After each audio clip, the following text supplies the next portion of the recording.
नमस्कार मित्रों, स्वागत है आपका अडानिया एजुकेशन अकेडमी आसिंद के इस यूट्यूब चैनल पर। सुबह के 8 बज रहे हैं। मौसम काफ़ी सुहावना है और कोचिंग की पूरी बिल्डिंग खाली है। केवल मैं और कैमरामैन है। बिल्कुल सन्नाटा छाया हुआ है। इतनी सब बात के बाद आइए प्रारंभ करते हैं आज की कक्षा। हम जो है कक्षा 12 का रसायन विज्ञान पढ़ रहे थे और उसमें हमने जो विलियन जो अपना अध्याय है वो प्रारंभ कर रखा था और उसमें हम अणुसंख्यक गुणधर्म यानी कोलिगेटिव प्रॉपर्टीज पढ़ रहे थे।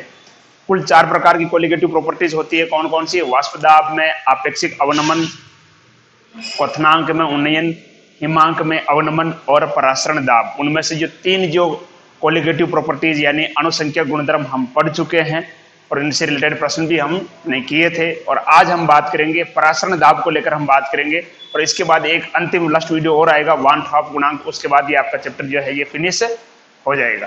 ठीक है।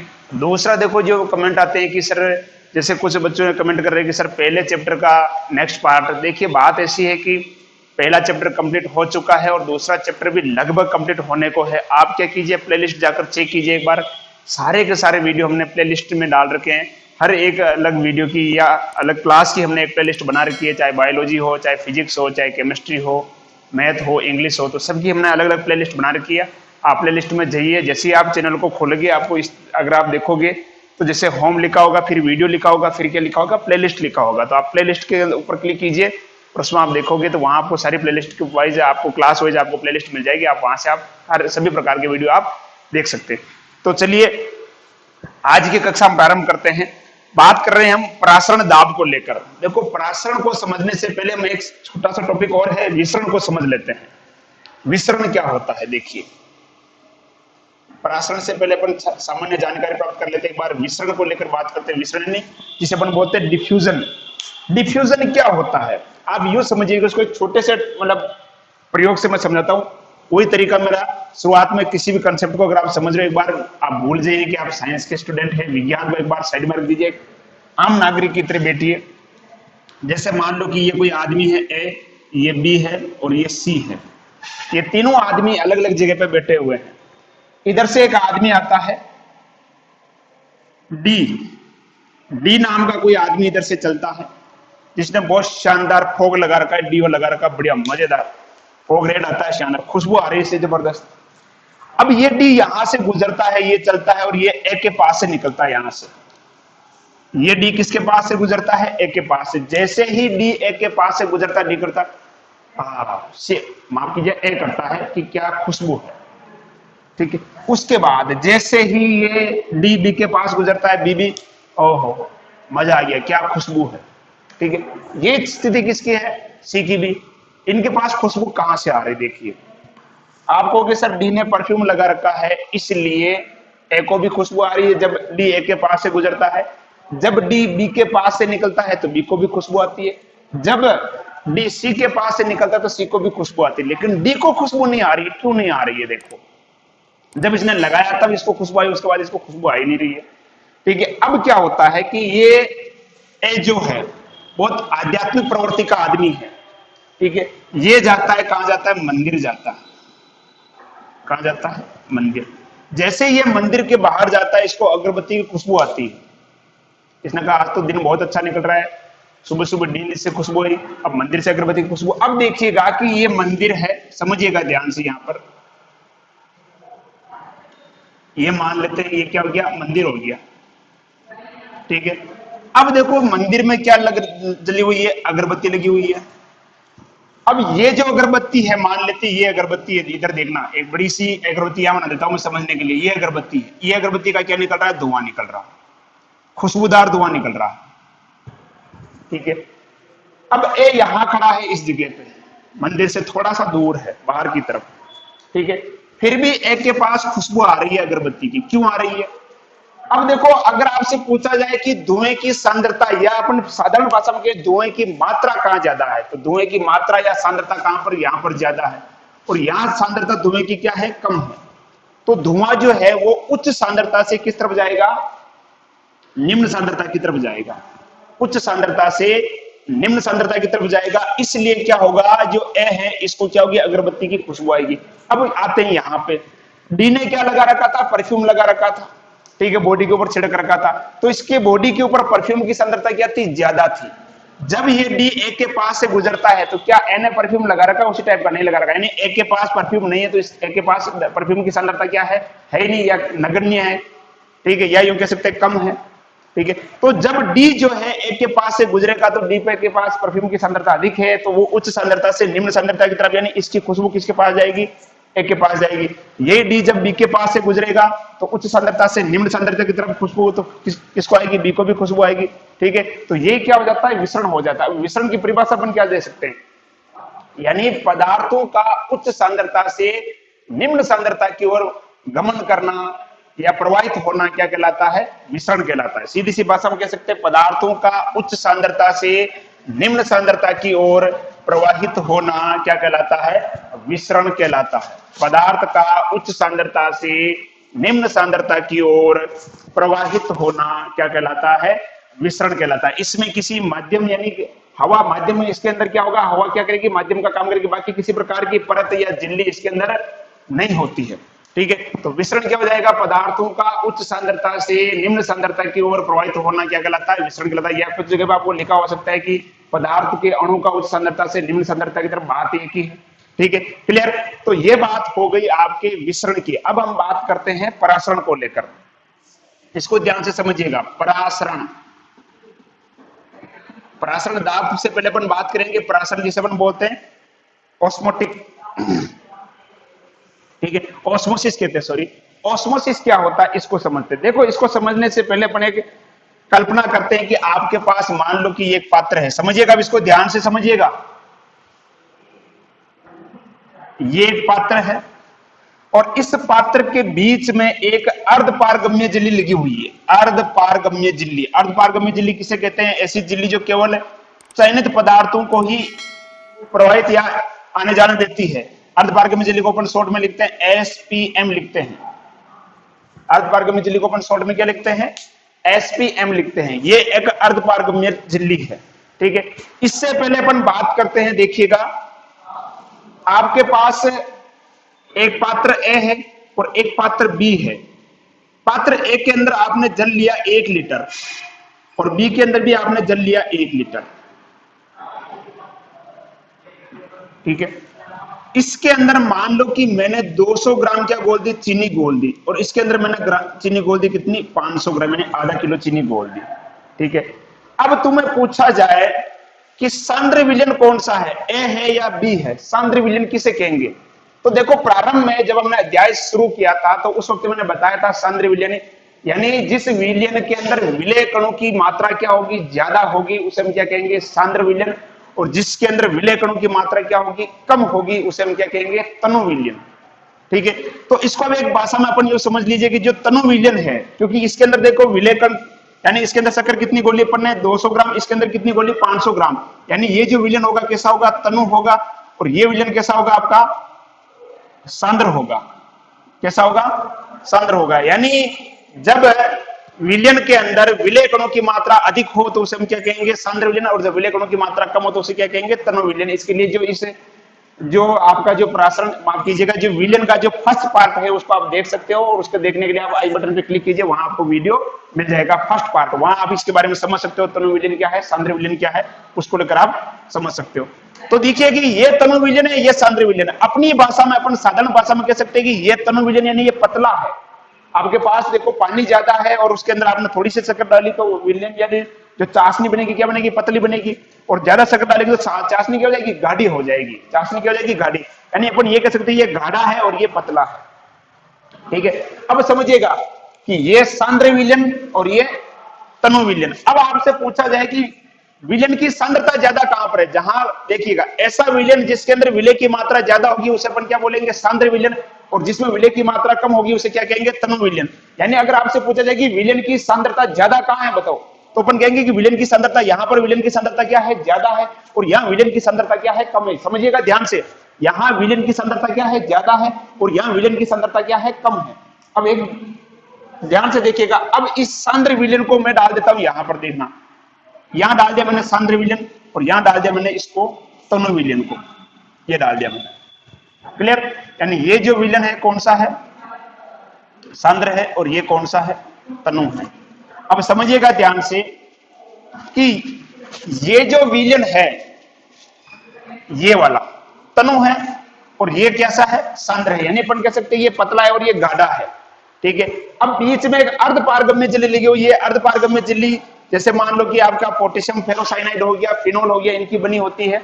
और एक अर्ध पारगम्य झिल्ली को आप छोड़ दो, एक अपन नॉर्मल कपड़े की बात करते पहले। अर्ध पारगम्य झिल्ली एक प्रैक्टिकली चीज है, आप पहले अपन देसी तरीके से समझते हैं। बीच में आपने एक कपड़ा लगा रखा है, इधर शक्कर का विलयन क्या है, बहुत गाढ़ा है, और इधर क्या है, तनु है, यानी इधर जल की मात्रा भी ज्यादा है। ठीक है। अब बताओ यहां से जो जल है, क्या जल यहां से इधर जाएगा या इधर से जल इधर आएगा? ठीक है। एक तरफ गाढ़ा विलयन बना हुआ है, एक तरफ पतला विलयन बना हुआ है। ठीक है। ये पतला विलयन है, ये गाढ़ा विलयन है। तो आप कहोगे सर यहां से जो जल के अणु हैं ये इधर आएंगे, क्योंकि ये गाढ़ा है, तो गाढ़ा का तो जा नहीं सकता, आएगा तो किसका आएगा, पतले का ही आएगा भाई, यहाँ का जल इधर आएगा। ठीक है। अब बताओ कि यहां से जल आएगा या शक्कर के कण आएंगे, बताओ भाई। अपन ने चीनी गोली थी, ठीक है, और इसमें भी क्या गोली हुई है, चीनी गोली हुई। इधर भी जल भरा हुआ है, इधर भी जल भरा हुआ है। इधर विलयन कैसा है, सांद्र यानी गाढ़ा है, इधर तनु यानी क्या है, पतला है। ठीक है। अब इधर से अगर कोई पदार्थ आएगा तो चीनी तो आएगी नहीं, आएगा तो क्या आएगा, जल आएगा, और जल क्या है, विलायक है। जल क्या है, विलायक है। अब देखो ये सांद्र विलयन है, मतलब इसकी सांद्रता क्या है, ज्यादा है, और ये तनु विलयन है, मतलब इसकी सांद्रता क्या है, कम है। और इस तनु विलयन से इधर क्या आ रहा है, जल आ रहा है, और जल क्या है, विलायक है। अब ध्यान से दीजिएगा, यही परिभाषा बनेगी आपकी। ये क्या है, बीच में अर्धपारगम्य झिल्ली है। अब जो भी क्रिया हो रही है किसकी उपस्थिति में हो रही है, अर्धपारगम्य झिल्ली की उपस्थिति में हो रही है। अर्धपारगम्य झिल्ली की उपस्थिति में ये जो तनु विलयन है, इस तनु विलयन से जो विलायक यानी जल के जो कण है किस तरफ आ रहे हैं, सांद्र विलयन की तरफ आ रहे हैं। यानी विलयन तनु है, इसका मतलब उसकी सांद्रता क्या है, कम है, और विलयन सांद्र है, इसका मतलब उसकी सांद्रता क्या है, अधिक है। तो इसके परासरण की परिभाषा अपन क्या दे सकते हैं, ठीक है, लिख लीजिएगा। परासरण किसे कहेंगे, अर्धपारगम्य झिल्ली की उपस्थिति में, अर्धपारगम्य झिल्ली की उपस्थिति में, अर्धपारगम्य झिल्ली की उपस्थिति में निम्न सांद्रता वाले, अर्धपारगम्य झिल्ली की उपस्थिति में निम्न सांद्रता वाले विलयन से, अर्धपारगम्य झिल्ली की उपस्थिति में निम्न सांद्रता वाले विलयन से विलायक के कणों का, विलायक के कण ध्यान रखना जल जाएगा, अर्धपारगम्य झिल्ली की उपस्थिति में निम्न सांद्रता वाले विलयन से विलायक के कणों का उच्च सांद्रता वाले विलयन की तरफ प्रवाहित होना क्या कहलाता है, परासरण कहलाता है। अर्धपारगम्य झिल्ली की उपस्थिति में, अर्धपारगम्य झिल्ली की उपस्थिति में विलायक के कणों का निम्न सांद्रता वाले विलयन से उच्च सांद्रता वाले विलयन की तरफ प्रवाहित होना क्या कहलाता है, परासरण कहलाता है। क्लियर। अर्धपारगम्य झिल्ली की उपस्थिति में विलायक के अणु का निम्न सांद्रता वाले विलयन से उच्च सांद्रता वाले विलयन की तरफ प्रवाहित होना क्या कहलाता है, परासरण कहलाता है। क्लियर। तो ये हमने बात की परासरण की, लेकिन अपने को पढ़ना क्या है, परासरण दाब पढ़ना है। तो ये तो केवल परासरण हुआ है, बात करते हैं परासरण दाब की। परासरण दाब किसे कहेंगे, इधर देखिएगा ध्यान से, परासरण दाब। ठीक है। इसको समझने के लिए मैं इसको थोड़ा अलग से बना देता हूं। परासरण दाब क्या होता है, ठीक उसी प्रकार का जैसे मान लो कि आपके पास एक पात्र है, इस तरह से एक,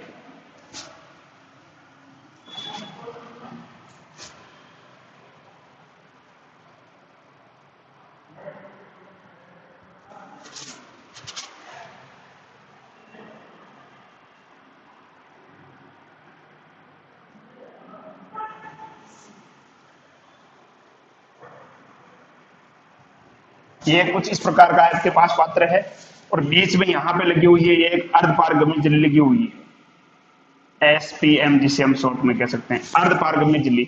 इधर जो विलयन भरा हुआ है कैसा विलयन है, सांद्र विलयन है। इधर जो विलयन भरा हुआ है कैसा विलयन है, तनु विलयन है। क्लियर। अब आप कहोगे सर तनु विलयन जो है यहां से विलायक के कण किस तरफ आएंगे, इस तरफ आएंगे। अब देखिएगा, मान लो कि यहां पर एक क्या लगा हुआ है, पिस्टन लगा हुआ है। क्या लगा हुआ है, पिस्टन। ठीक है। और यहां पे भी क्या लगा हुआ है, पिस्टन लगा हुआ है इस तरफ। ये क्या लगा हुआ है, पिस्टन लगा हुआ है। अब देखिए इधर से विलायक के कण किस तरफ जा रहे हैं, इस तरफ जा रहे हैं। तो यहां पर अब विलयन क्या होगा, धीरे धीरे क्या होगा, कम होगा। कम होगा तो ये पिस्टन कहां आएगा, बताओ, नीचे आएगा, यहां आ जाएगा। मान लो ये जो पिस्टन है यहां लगा हुआ था, क्योंकि यहां से विलायक के कण इस तरफ चले गए तो ये पिस्टन क्या आएगा, नीचे आएगा, और ये पिस्टन क्या जाएगा, ऊपर जाएगा। ये पिस्टन क्या जाएगा, ऊपर जाएगा। अब मैं क्या करता हूं, ध्यान से दीजिएगा, यहां से विलायक के कण इधर आ रहे हैं, ये पिस्टन नीचे जा रहा है और ये पिस्टन ऊपर जा रहा है। अब मैं क्या करता हूं, इस पिस्टन को क्या कर देता हूं, दबाता हूं। क्या करता हूं, दबाता हूं। मैंने इसको दबाना शुरू किया, ठीक है। अब यहां पर जो विलन भरा हुआ था, ध्यान दीजिएगा, मैं इस पिस्टन को दबा रहा हूं, यहां लेके आ गया मैं, देखो इस जगह पे दबा के मैंने यहां लेके आ गया इस पिस्टन को, ऊपर से अपन हटा देते हैं, दबा के मैंने इसको क्या कर दिया, नीचे कर दिया, ठीक है। अब पिस्टन को दबाऊंगा तो इसके अंदर जो विलन भरा हुआ है उस पर क्या लगेगा, दाब लगेगा। दाब लगेगा तो ये सारा दाब किधर लगेगा, इधर लगेगा। अब ध्यान से देखिए कि इधर से क्या आ रहा है, विलायक के कण आ रहे थे, और इधर अब क्या लगेगा, दाब लगेगा, क्योंकि पिस्टन को मैंने दबाया इधर से, तो यहां से ये दाब लगेगा, इधर लगेगा, इस विलन पर दाब लगेगा। तो ये विलन सारा का सारा विलन किस तरफ जाएगा, इधर जाएगा, और ये विलन क्या करेगा, इस झिल्ली पर क्या लगाएगा, दाब लगाएगा। इस झिल्ली पर दाब लगाएगा तो इधर से जो विलायक के कण आ रहे थे, क्या वो इधर आएंगे, नहीं आएंगे, वो क्या हो जाएंगे, रुक जाएंगे। यानी जो विलायक के कण इस तरफ आ रहे थे, अब वो क्या हो जाएंगे, रुक जाएंगे। क्यों रुके, क्योंकि हमने ये क्या लगाया, दाब लगाया।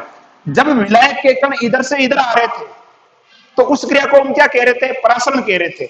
जब विलायक के कण निम्न सांद्रता वाले विलयन से उच्च सांद्रता वाले विलयन की तरफ आ रहे थे तो उसे हम क्या कह रहे थे, परासरण कह रहे थे। अब मैंने क्या लगाया, दाब लगाया। दाब लगाने से जो कण इधर से इधर आ रहे थे वो कण क्या हो गए, रुक गए। यानी अपन कह सकते हैं सर जो परासरण हो रहा था वो परासरण क्या हो गया, रुक गया। किसकी वजह से रुका, इस दाब की वजह से रुका। किसकी वजह से रुका, इस दाब की वजह से वो परासरण क्या हो गया, रुक गया, ठीक है। यानी इस दाब ने परासरण की क्रिया को क्या कर दिया, रोक दिया। तो जो दाब परासरण की क्रिया को रोकता है उसे ही हम क्या कहते हैं, परासरण दाब कहते हैं। हो गई परिभाषा, ठीक है। तो वह दाब जिसे परासरण की क्रिया को रोकने के लिए प्रयुक्त किया जाता है उसे क्या कहते हैं, परासरण दाब कहते हैं, ठीक है। यानी ये जो कण इधर आ रहे थे दाब की वजह से रुक गए, तो परासरण दाब की परिभाषा क्या हो जाएगी, वह दाब जिसे परासरण की क्रिया को रोकने के लिए प्रयुक्त किया जाता है, वह दाब जिसे परासरण की क्रिया को रोकने के लिए प्रयुक्त किया जाता है उसे क्या कहते हैं, परासरण दाब कहते हैं। क्लियर। तो ये बात होगी परासरण दाब की, ठीक है। अब ध्यान से दीजिए, देखिएगा, और मैं दाब को और बढ़ाता हूं।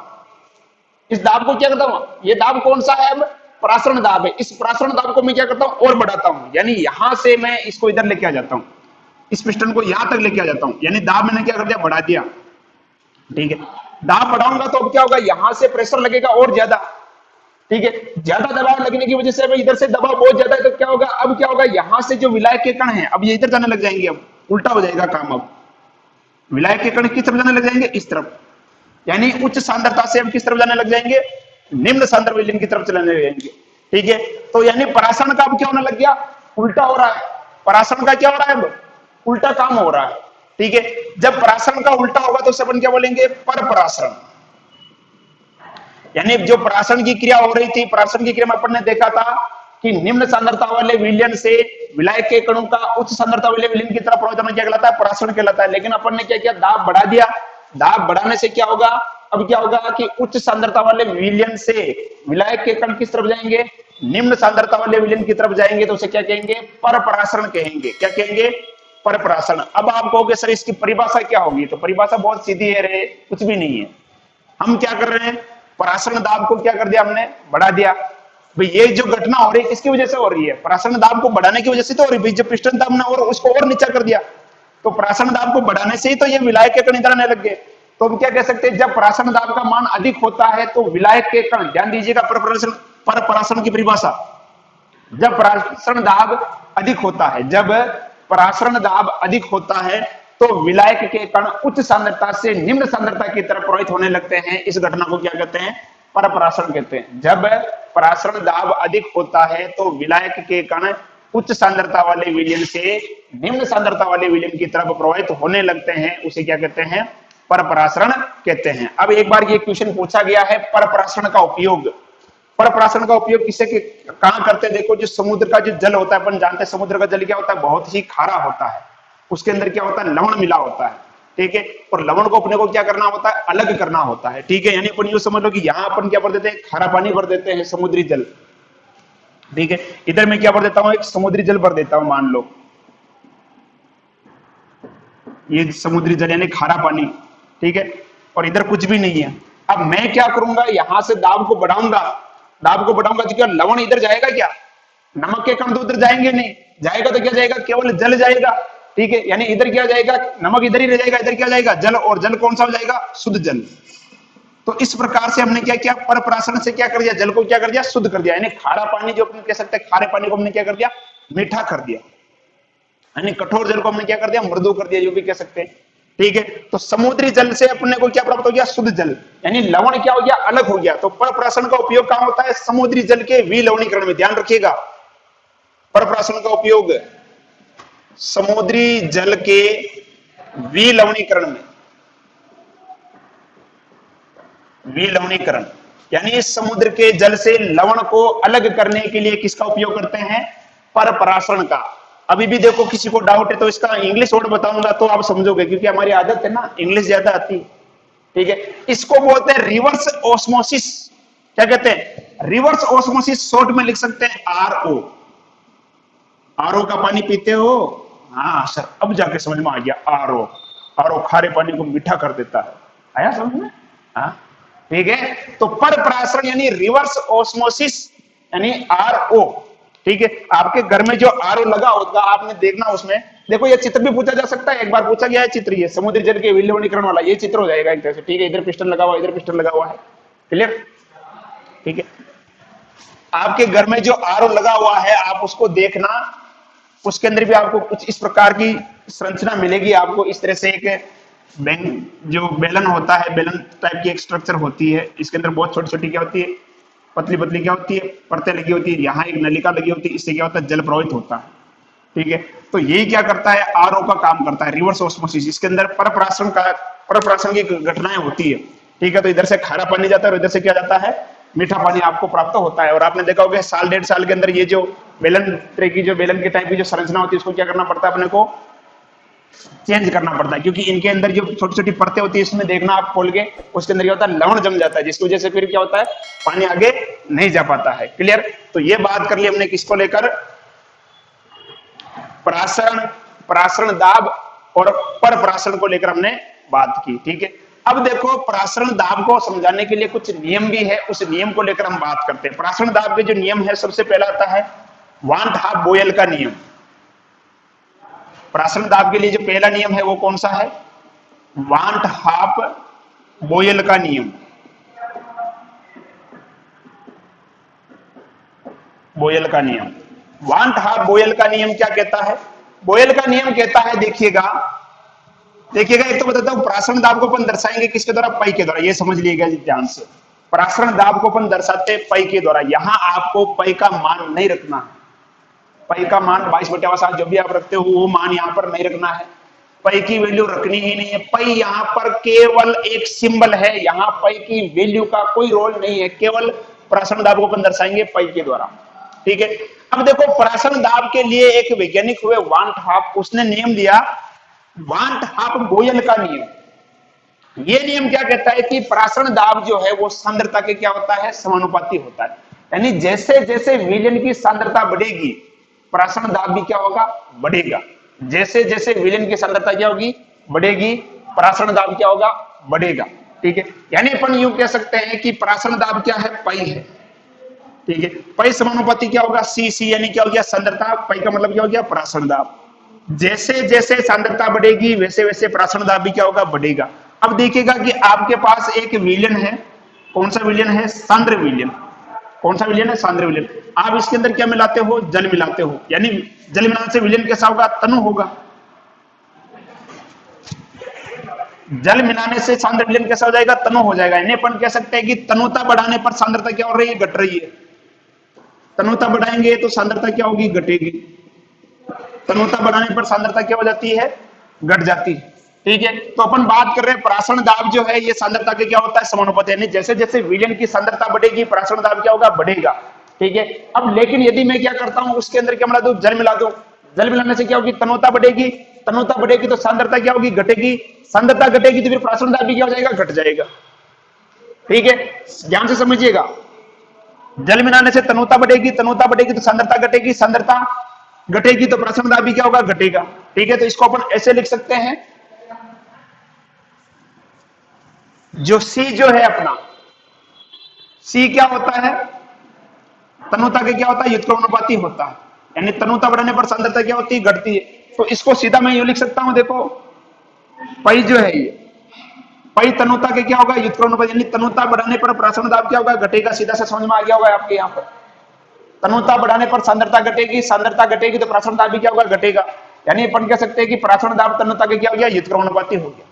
ठीक है, तो ये हो गया पहला नियम। वान टॉप बॉयल का नियम क्या कहता है, प्रासरण दाब जो है निश्चित ताप पर, ध्यान दीजिएगा ताप यहां पर स्थिर होना चाहिए, निश्चित ताप पर विलयन का प्रासरण दाब उसकी सांद्रता के क्या होता है, समानुपाती होता है। निश्चित ताप पर विलयन का जो प्रासरण दाब है उसकी सांद्रता के क्या होता है, समानुपाती होता है। क्लियर।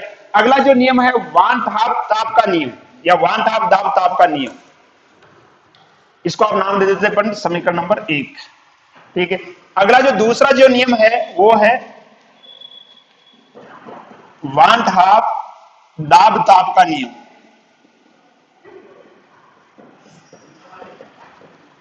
वान टॉप दाब ताप का नियम देखो ये क्या कहता है कि निश्चित सांद्रता पर विलयन का प्रासरण दाब ताप के क्या होता है, समानुपाती होता है। निश्चित सांद्रता पर विलयन का प्रासरण दाब ताप के क्या होता है, समानुपाती। जैसे जैसे ताप बढ़ाएंगे प्रासरण दाब भी क्या होगा, बढ़ेगा। जैसे जैसे ताप बढ़ाएंगे प्रासरण दाब क्या होगा, बढ़ेगा। ठीक है, तो दो चीजें आ गई आपके पास, देखो एक तो पाई व्युत्क्रमानुपाती V और पाई समानुपाती T। इसको समीकरण नंबर 2 कर देते हैं। ठीक है, अब देखिएगा अपन दोनों समीकरणों को अपन ऐड करके देखते हैं। ठीक है, एक तो समीकरण नंबर 1 और समीकरण नंबर 2, अगर इसको अपन देखें तो सीधा सा अपन देख सकते हैं जो पाई जो है, पाई देखिएगा T के तो क्या है, समानुपाती है और V के क्या है, व्युत्क्रमानुपाती है। ये चीज आप यहां से समझ निकाल सकते हैं। देखो पाई V के तो क्या है, व्युत्क्रमानुपाती और T के क्या, समानुपाती। पाई V के व्युत्क्रमानुपाती हो गया, T के क्या, समानुपाती। मैं क्या कर रहा हूं, इस समानुपाती के चिन्ह को क्या कर रहा हूं, हटा रहा हूं। जब भी अपन समानुपाती के चिन्ह को हटाते हैं तो कोई ना कोई एक स्थिरांक लगाते हैं। तो यहां पर एक स्थिरांक ले सकते हैं अपन S, और ये क्या हो जाएगा T, और ये क्या है V। अब देखिएगा यहां पर एक चीज ध्यान दीजिएगा, अगर आप आरबीएससी यानी माध्यमिक शिक्षा बोर्ड राजस्थान के विद्यार्थी हैं तो यहाँ आपको S मिलेगा, और यदि आप एनसीईआरटी से पढ़ रहे हैं तो यहाँ S की जगह आपको क्या मिल सकता है, R मिल सकता है। R लिखो या S लिखो, कोई फर्क नहीं पड़ रहा है, क्योंकि इसकी जो वैल्यू होती है किसके बराबर होती है, R के बराबर होती है। और R क्या है, सार्वत्रिक गैस नियतांक होता है। R क्या होता है, सार्वत्रिक गैस नियतांक होता है, ध्यान दीजिएगा। R क्या है, सार्वत्रिक गैस नियतांक होता है। और R लिखो चाहे S लिखो, बात एक ही यहां पर। ठीक है, तो पाई बराबर क्या हो जाएगा, ST/V। S यहां पर क्या हो गया, स्थिरांक। V क्या हो गया, विलयन की तन्यता कह सकते हो या आयतन कह सकते हो। T क्या हो जाएगा, ताप हो जाएगा, परम ताप। और पाई क्या हो जाएगा, प्रासरण दाब।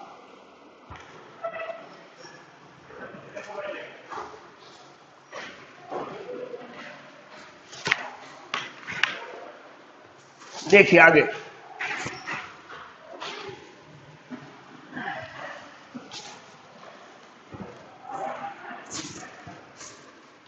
यानी आपके पास आ गया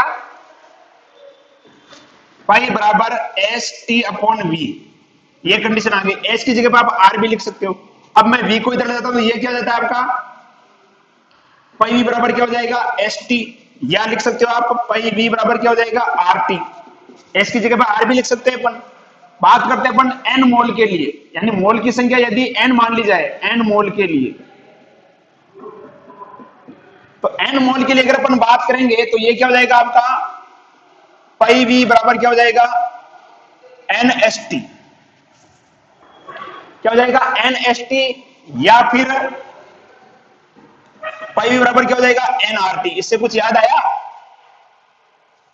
पाई V बराबर NRT 11th के अंदर आपने पढ़ा होगा, PV equal to NRT। PV equal to NRT आदर्श गैस समीकरण, कक्षा 11 के अंदर पढ़ा ना, आदर्श गैस समीकरण। क्लियर। तो ये इस तरह से हो गया। अब देखो यहां पर N क्या है, देखो N यहां पर है मोल। N यहां पर क्या है, मोल। और मोल क्या होता है बताओ, देखो इधर इसको मैं लिखता हूं वापिस, पाई V बराबर NST जो है, ध्यान दीजिएगा। अगर मैं V को नीचे भेज देता हूं इधर, पाई बराबर एम वी एस टी। तो ये क्या है बताओ, ये है सांद्रता। मोल बटे आयतन क्या होती है, सांद्रता होती है। मोलरता वगैरह अपन पढ़ चुके हैं दूसरे पार्ट के अंदर, ठीक है।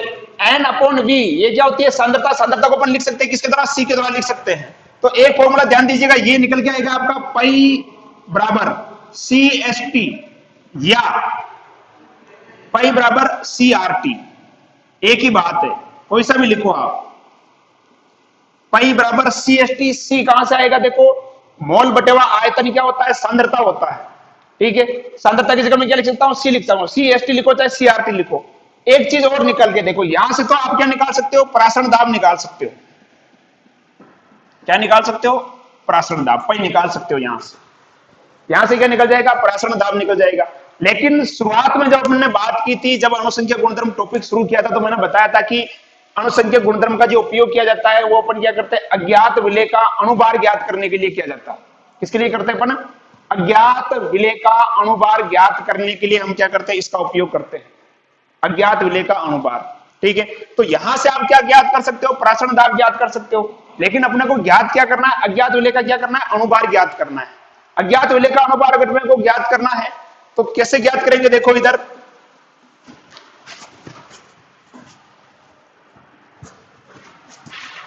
देखो, n क्या है, यहां पर मोल है।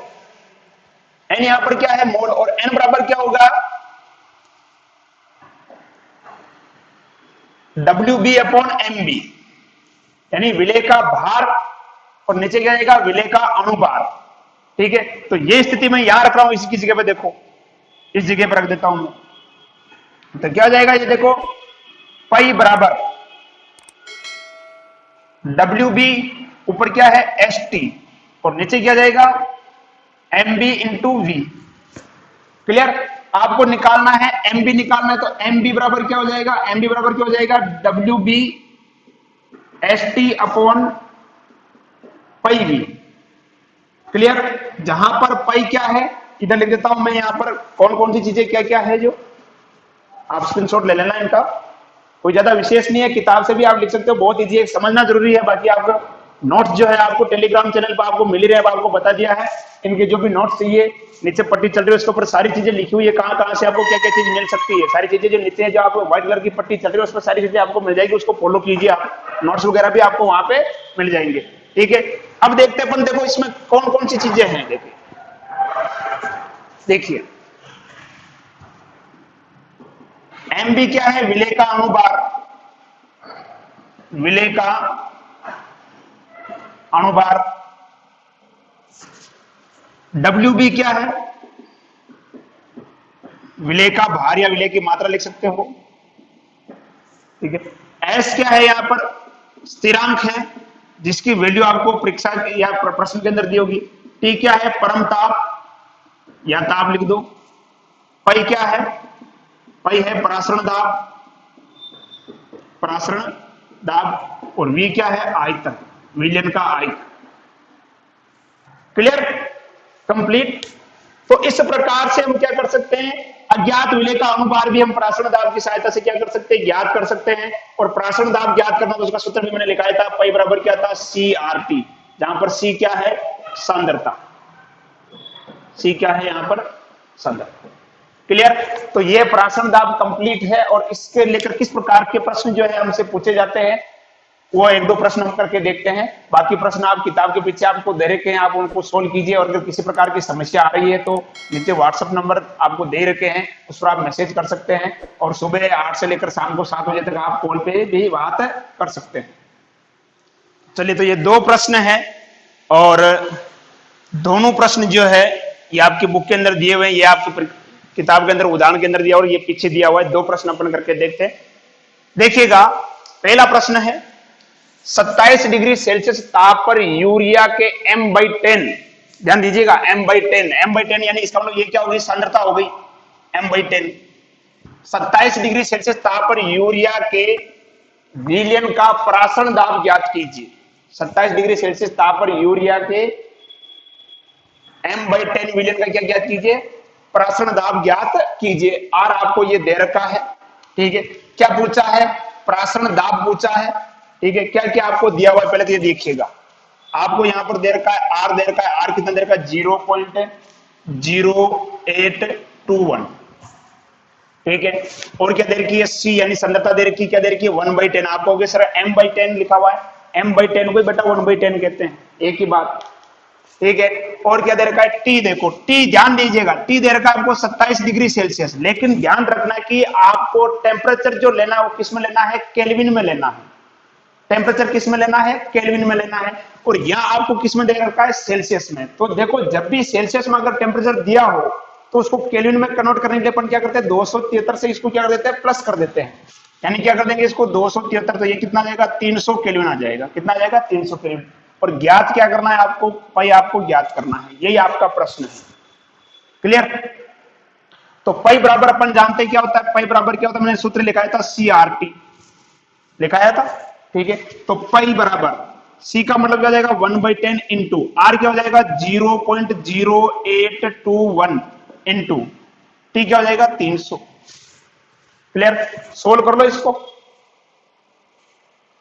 इसको सोल्व करके लगभग आपके पास आएगा 2.46 ATM आंसर आ जाएगा ये इसका, ठीक है। तो इस प्रकार से सीधा सा प्रश्न है यार, किसी प्रकार का लोड लेने की जरूरत ही नहीं है इसके अंदर, कोई बटन नहीं है, बहुत इजी प्रश्न है। और इस चैप्टर से जितने भी न्यूमेरिकल आएंगे बहुत इजी है, बहुत ही इजी बेबी न्यूमेरिकल आते हैं, बहुत इजी तरीके से कर सकते हो आप।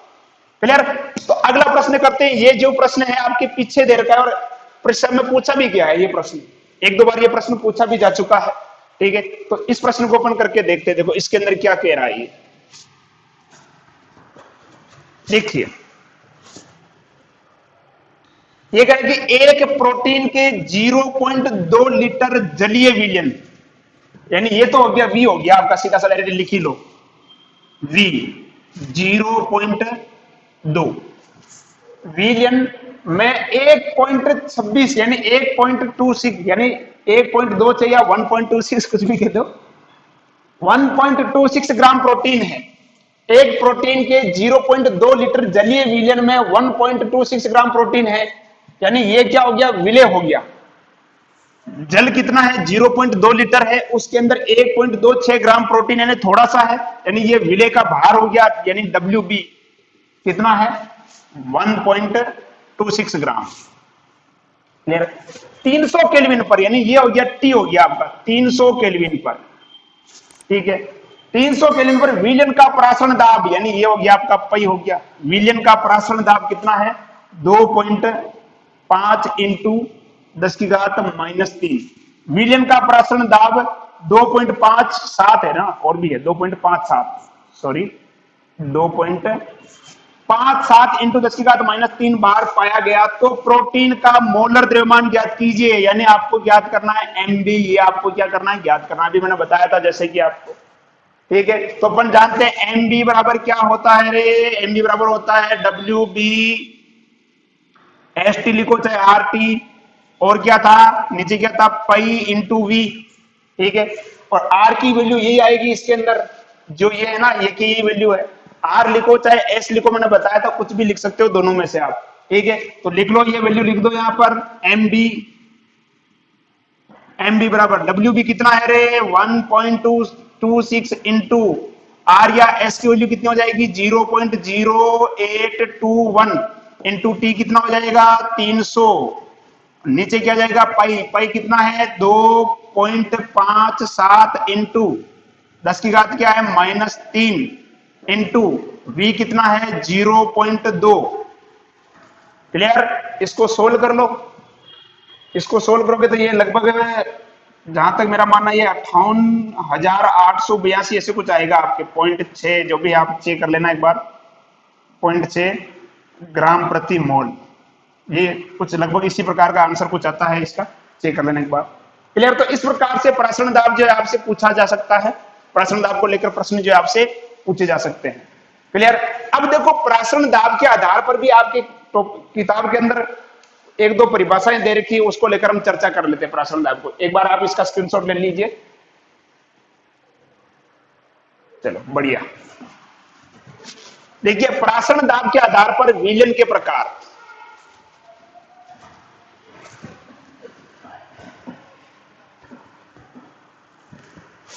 देखिए इधर मेरे पास एक पात्र है, मैं केवल समझा रहा हूं, इसके अंदर कुछ ज्यादा लोड लेने की जरूरत नहीं है, बस सीधी सी आपको याद रखनी है, प्रासंग दाब की परिभाषा याद रखनी है। ये क्या हो जाएगा सर? एसपीएम। अब तो याद हो गए। देखो इधर एक विलयन बना हुआ है, इधर विलयन बना हुआ है बी, ठीक है। अगर दोनों विलयन का प्रासरण दाब क्या है? समान है, तो उसे हम क्या कहेंगे? समपराश्री, क्योंकि दोनों का विलयन क्या है? समान है। तो एक तो आता है समपराश्री विलयन, यानी ऐसे दो विलयन जिनका प्रासरण दाब क्या हो? समान हो। ऐसे दो विलयन जिनका प्रासरण दाब क्या हो? समान हो, उसे हम क्या कहते हैं? समपराश्री विलयन कहते हैं। यानी यहाँ पर दो विलयन है, दोनों तरफ भरे हुए, देखो ये अर्धपारगम्य दिल्ली के ए और बी, दोनों का प्रासरण दाब क्या है? समान है। जब दोनों विलयन का प्रासरण दाब समान हो तो उसे हम क्या कहेंगे? समपराश्री विलयन कहेंगे, ठीक है। अगला आता है अल्प पराश्री विलयन, या न्यून पराश्री भी होता है, अल्प पराश्री विलयन। अल्प पराश्री विलयन यानी जिस विलयन का प्रासरण दाब कम होगा उसे क्या कहेंगे? अल्प पराश्री विलयन। मान लो कि ए और बी, इसमें से बी का प्रासरण दाब कम है और ए का प्रासरण दाब अधिक है। ए का प्रासरण दाब अधिक है, बी का कम है, तो दो विलयन में से ऐसा विलयन, दो विलयन में से ऐसा विलयन जिसका प्रासरण दाब कम हो, दो विलयन में से ऐसा विलयन जिसका प्रासरण दाब कम हो, उसे क्या कहेंगे? अल्पराश्री विलयन। अगला आता है अतिपराश्री। सर ये तो हमें आता है, इसका उल्टा कर दो। दो विलयन में से ऐसा विलयन जिसका प्रासरण दाब अधिक हो, अतिपराश्री विलयन। दो विलयन में से ऐसा विलयन जिसका प्रासरण दाब कम हो, अल्पराश्री विलयन। और दो ऐसे विलयन जिसका प्रासरण दाब बराबर हो, समपराश्री विलयन। क्लियर? तो दो विलयन जिनका प्रासरण दाब समान हो, समपराश्री विलयन। दो विलयन में से वे विलयन जिसका प्रासरण दाब कम हो, अल्पराश्री विलयन। दो विलयन में से वे विलयन जिसका प्रासरण दाब अधिक हो, अतिपराश्री विलयन। क्लियर? तो इसी के साथ हमारा जो ये प्रासरण दाब वाला जो टॉपिक है ये कंप्लीट होता है। अगर इसमें भी किसी प्रकार की कोई समस्या है, जहां तक मेरा मानना है, जो मैंने क्लियर कराया है, हर छोटी छोटी चीज मैंने बिल्कुल अच्छे से समझाई है, कंप्लीट तरीके से समझाया है, फिर भी किसी भी प्रकार की अगर कोई समस्या है तो कमेंट बॉक्स खुला है, कमेंट करके बताइए। नीचे आपको नंबर दे रखे हैं, नंबर पे आप व्हाट्सएप कीजिए। सुबह 8 से शाम को 7 बजे तक आप कॉल कर सकते हैं। और रही बात नोट्स की, तो नोट्स के लिए आप हमारा टेलीग्राम चैनल ज्वाइन कीजिए। टेलीग्राम के लिए आप आपकी जो फोन का जो प्ले स्टोर है वहां जाकर आप टेलीग्राम सर्च कीजिए, टेलीग्राम ऐप वहां से डाउनलोड कीजिए। डाउनलोड करने के बाद उसको आप जिस प्रकार से आप व्हाट्सएप को रजिस्टर्ड करते हैं उसी प्रकार से आपके मोबाइल नंबर से टेलीग्राम रजिस्टर्ड होगा। और जब ये रजिस्टर्ड हो जाए तो आप उसके अंदर जो सर्च बार आता है उसमें अडाना एजुकेशन सर्च कीजिएगा, चैनल आएगा और चैनल में नीचे ज्वाइन का बटन दबा दीजिएगा। उसमें आपको नोट्स जो है रेगुलर मिलते रहेंगे, अलग अलग प्रकार के, किसी जनरल साइंस के भी आएंगे और जीके के भी आएंगे, अलग अलग प्रकार के नोट्स उसके अंदर आते रहते हैं। बस आपको जो नोट्स आपको चाहिए आप वहां से डाउनलोड कीजिए, पढ़ाई करते रहिए, घर में रहिए, सुरक्षित रहिए, अन्यथा फालतू के तरीके से बाहर ना निकले, मास्क लगाए रखें और पढ़ाई करते रहें। और यदि आप इस चैनल पर नए हो तो चैनल को सब्सक्राइब कीजिए, अपने दोस्तों के साथ शेयर कीजिए। धन्यवाद।